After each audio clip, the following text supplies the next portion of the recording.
এই যে হাইকোর্টের যে রায়, সেই রায়ে ফারাক্কার অর্জুনপুরের একটা স্কুল থেকে 36 জন শিক্ষকের চাকরি গেছে। স্কুল বন্ধ হওয়ার মুখে 10,000 ছাত্রছাত্রী আছে ওই স্কুলটাতে। এই দায় কে নেবে? দায় তো মুখ্যমন্ত্রী। মুখ্যমন্ত্রী যদি যারা যোগ্য তাদের নামটা বাদ দিয়ে যারা অযোগ্য তাদের লিস্টটা যদি দিতেন আদালতের কাছে, এসএসসিকে বলতেন দাও ভাই তোমরা দিয়ে দাও, ভুল হয়েছে ক্ষমা চেয়ে নিচ্ছি, মাপ চেয়ে নিচ্ছি, যা শাস্তি দেওয়ার দিন, কিন্তু যোগ্য যারা তাদের চাকরিটা বেঁচে যায়, তাহলে তো এই অবস্থা হতো না। মুখ্যমন্ত্রী ইচ্ছে করে এই 5,000 লোক যারা পয়সা দিয়ে চাকরি পেয়েছে তাদেরকে বাঁচানোর জন্য যোগ্য যারা তাদেরকে ঢাল হিসেবে ব্যবহার করছে, শিখণ্ডী হিসেবে ব্যবহার করছে।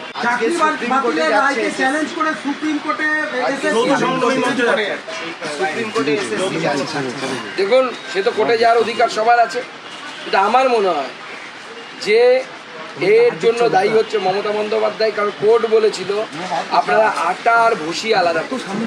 আটা মানে হচ্ছে কারা চাকরি দিয়ে এই পরীক্ষা দিয়ে চাকরি পেয়েছেন, কারা সত্যিকারের যোগ্য, প্রচুর মানুষ আছে ওর মধ্যে সত্যিকারের যোগ্য। আর ভুসি হচ্ছে যারা সেই 5,000 মাত্র যারা তৃণমূল কংগ্রেসের নেতাদেরকে টাকা দিয়ে চাকরি পেয়েছে। তাই তৃণমূল কংগ্রেস এই ভুসি আটা আলাদা না করার জন্য এখন বেচারাদের ভুগতে হচ্ছে, এই পরিবারগুলোকে ভুগতে হচ্ছে। যারা যোগ্যতা সত্ত্বেও যাদেরকে এই কষ্টের মধ্যে দিয়ে যেতে হচ্ছে, আমরা তাদের পাশে আছি। শাহজাহান কালকে যখন তাকে কোর্টে তোলা হয় তখন তার স্ত্রীর হাতে হাত দিয়ে চোখ দিয়ে জল ঝরছে, তিনি বলছেন আল্লাহর কাছে দোয়া করো। কিভাবে ব্যাখ্যা করবে দুর্দান্ত প্রতাপ এই নেতা? একসময় দেখা যাচ্ছে না বাঘের অবস্থা কি হয়ে গেছে, বাঘ তখন ছাগ হয়ে গেছে। তো এরকম সেন্ট্রাল এজেন্সির হাতে পড়লে বহু বাঘই ছাগ হয়ে যায়, আরো বাঘ আছে যারা ছাগ হবে, চিন্তা নেই। ভোটের আগে এনআইএর বিরুদ্ধে ক্রমেই প্রয়োজনে আমরা লিগালি সাপোর্ট দেবো। মমতা বন্দ্যোপাধ্যায় বলছেন যোগ্যদের পাশে থাকবেন, উনি বলছেন না, উনি বলছেন আমি সবার পাশে থাকবো, মানে যোগ্যর সাথে অযোগ্যদেরও পাশে থাকবে, ওইটা বেশি ইম্পর্টেন্ট। এই অযোগ্যদেরকে মানে বাঁচানোর জন্য মমতা বন্দ্যোপাধ্যায় এই যোগ্যদেরকে ঢাল করেছে, শিখণ্ডী করেছে। মমতা বন্দ্যোপাধ্যায় কি পারতেন না? ব্রাত্য বসু কি পারতেন না যে 5,000 লোকের, যে 5,000 যারা চাকরি পেয়েছে ঘুষ দিয়ে, তাদের নামের লিস্ট আলাদা করে আদালতে তুলে দিতে? তাহলেই তো যোগ্যদের কিচ্ছু হতো না, যারা পরীক্ষা দিয়ে চাকরি পেয়েছে তারা কিচ্ছু হতো না, চাকরিও বাতিল হতো না। কিন্তু মমতা বন্দ্যোপাধ্যায় কী চালাকি করলেন, উনি রাজনীতি করলেন।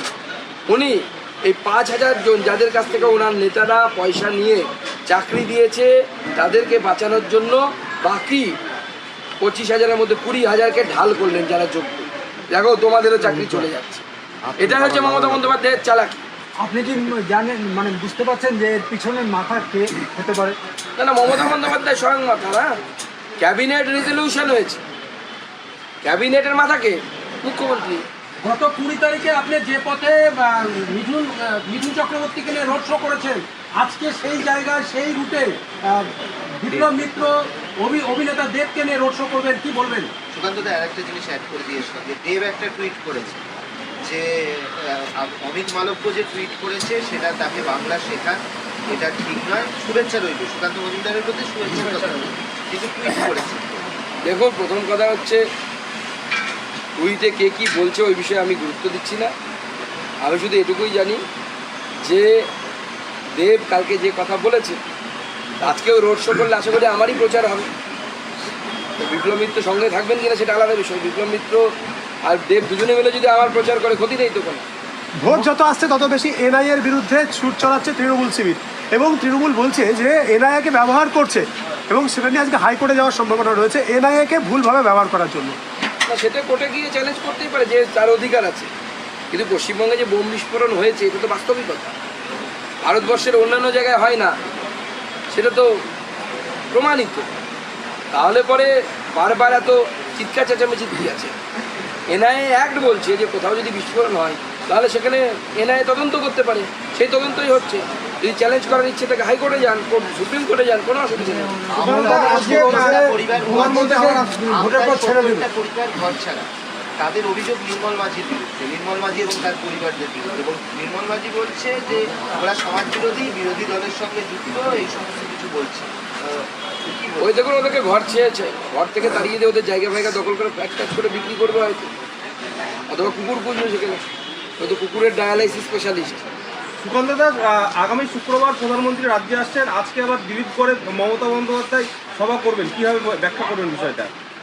দেখুন, ভোট এখন প্রধানমন্ত্রী তো আসবেই, সব সিটেই উনি যাওয়ার চেষ্টা করছেন। মমতা ব্যানার্জি ঘুরে বেড়াচ্ছেন, এখানে তো 4 বার এসেছে। তো আসুন, কোনো অসুবিধা নেই, যতবার আসবেন কোনো অসুবিধা নেই, আরও একবার আসুন। আমাদের ভিডিও ভালো লাগলে লাইক এবং শেয়ার করুন।